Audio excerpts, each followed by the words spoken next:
मऊ की घोसी विधानसभा सीट पर उपचुनाव से पहले समाजवादी पार्टी के पूर्व विधायक उमेश चंद्र पांडे कल भाजपा में शामिल हो गए। लखनऊ स्थित भाजपा के प्रदेश मुख्यालय में पार्टी प्रदेश अध्यक्ष भूपेन्द्र सिंह चौधरी और उप मुख्यमंत्री ब्रजेश पाठक ने पूर्व विधायक उमेश चंद्र पांडे को पार्टी की सदस्यता दिलाई। घोसी उपचुनाव में सपा ने सुधाकर सिंह को अपना प्रत्याशी बनाया है, जबकि भाजपा ने योगी सरकार के पहले कार्यकाल में मंत्री रहे और हाल ही में सपा से इस्तीफा देकर भाजपा में शामिल हुए दारा सिंह चौहान को अपना उम्मीदवार बनाया है। दारा सिंह चौहान के विधानसभा सदस्यता से त्यागपत्र देने के कारण इस सीट पर उपचुनाव हो रहा है। 5 सितंबर को होने वाले मतदान से पूर्व दोनों दलों की ओर से प्रचार तेज हो गया है। भाजपा और सपा के वरिष्ठ नेता जनता के बीच जाकर अपने प्रत्याशी के समर्थन में वोट मांग रहे हैं। केंद्रीय स्वास्थ्य एवं परिवार कल्याण राज्य मंत्री प्रोफेसर एसपी सिंह बघेल ने कल आगरा में राज्य एड्स नियंत्रण समितियों के परियोजना निदेशकों के साथ राष्ट्रीय एड्स नियंत्रण कार्यक्रम की समीक्षा बैठक का उद्घाटन किया। इस अवसर पर उन्होंने एचआईवी एड्स से जुड़े मिथकों को दूर करने के लिए और कठोर आईईसी अभियानों की आवश्यकता पर जोर दिया। उन्होंने कहा कि दृढ़ संकल्प से इसकी रोकथाम की जा सकती है। प्रोफेसर बघेल ने इस कार्यक्रम के लिए 15,471 करोड़ रुपए आवंटित करने के लिए प्रधानमंत्री नरेंद्र मोदी का आभार प्रकट किया।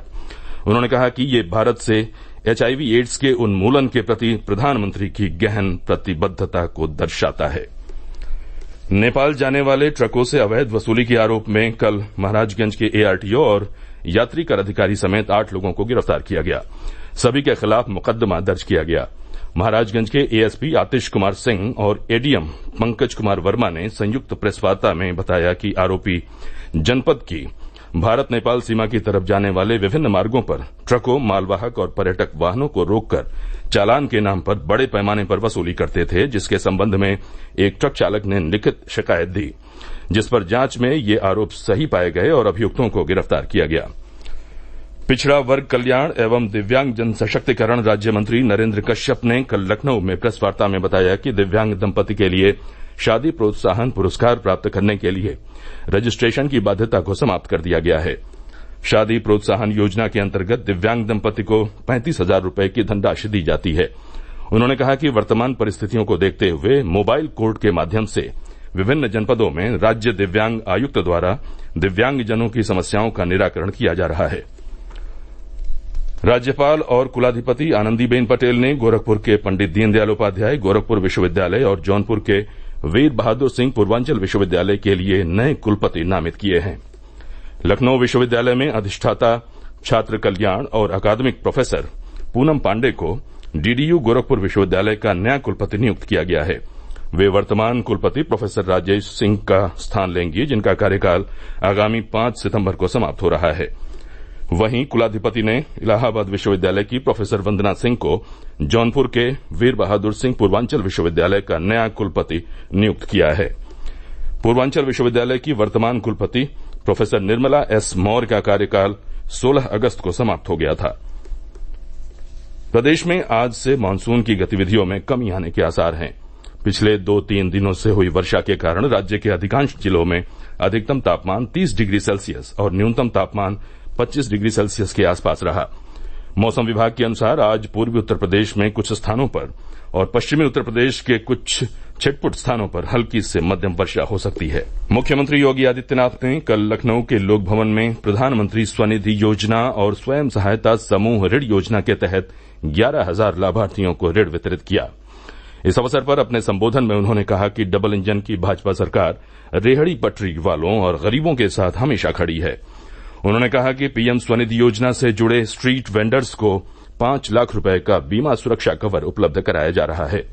मुख्यमंत्री ने कहा कि प्रधानमंत्री स्वनिधि और स्वयं सहायता समूह ऋण योजना के तहत देश में लगभग 15 लाख लाभार्थी अकेले उत्तर प्रदेश में हैं।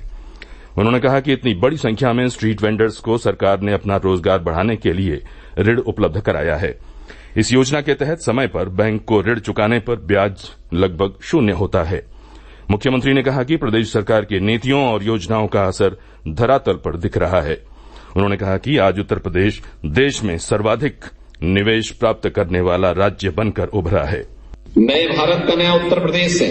आप देख रहे होंगे आज रिजर्व बैंक की रिपोर्ट आती है तो देश के अंदर सबसे अधिक निवेश करने वाला प्रदेश कोई होता है तो उत्तर प्रदेश होता है। बैंकों से सबसे अधिक धनराशि निवेश पे खर्च होती है तो उत्तर प्रदेश में होती है। बैंकों का पैसा, आप सोचिए, उत्तर प्रदेश में पहले कोई पैसा भी नहीं लेता था, न बैंक देता था, बैंक को भी भय रहता था और लेने वाले को भी भय रहता था। लेकिन पिछले 6 वर्ष में बैंक का यूपी के अंदर सीडी रेशो 12% बढ़ा है, यानी 44% से बढ़कर के 56% हुआ है। बैंक भी आज, पहले बैंक के पास ग्राहक जाता था, कहता था साहब 5,000 रुपया दे दो, 10,000 रुपया दे दो। आज बैंक आपके पास आ रहा है पैसा देने के लिए। वाराणसी में G20 देशों के संस्कृति कार्य समूह की चौथी बैठक का आज दूसरा दिन है। बैठक के पहले दिन कल G20 सदस्य देशों और अंतर्राष्ट्रीय संगठनों के प्रतिनिधियों ने घोषणा पत्र के प्रारूप पर चर्चा की। केंद्र सरकार के संस्कृति मंत्रालय के सचिव और G20 संस्कृति कार्य समूह के अध्यक्ष गोविंद मोहन ने स्वागत भाषण दिया। उन्होंने विश्वास व्यक्त किया कि ये बैठक अपने उद्देश्यों को पूरा करने में सफल साबित होगी। श्री गोविंद मोहन ने भारत के मिशन चंद्रयान 3 के चंद्रमा के दक्षिणी ध्रुव पर सफलतापूर्वक उतरने की ऐतिहासिक उपलब्धि पर इसरो के वैज्ञानिकों की सराहना की और उन्हें बधाई दी।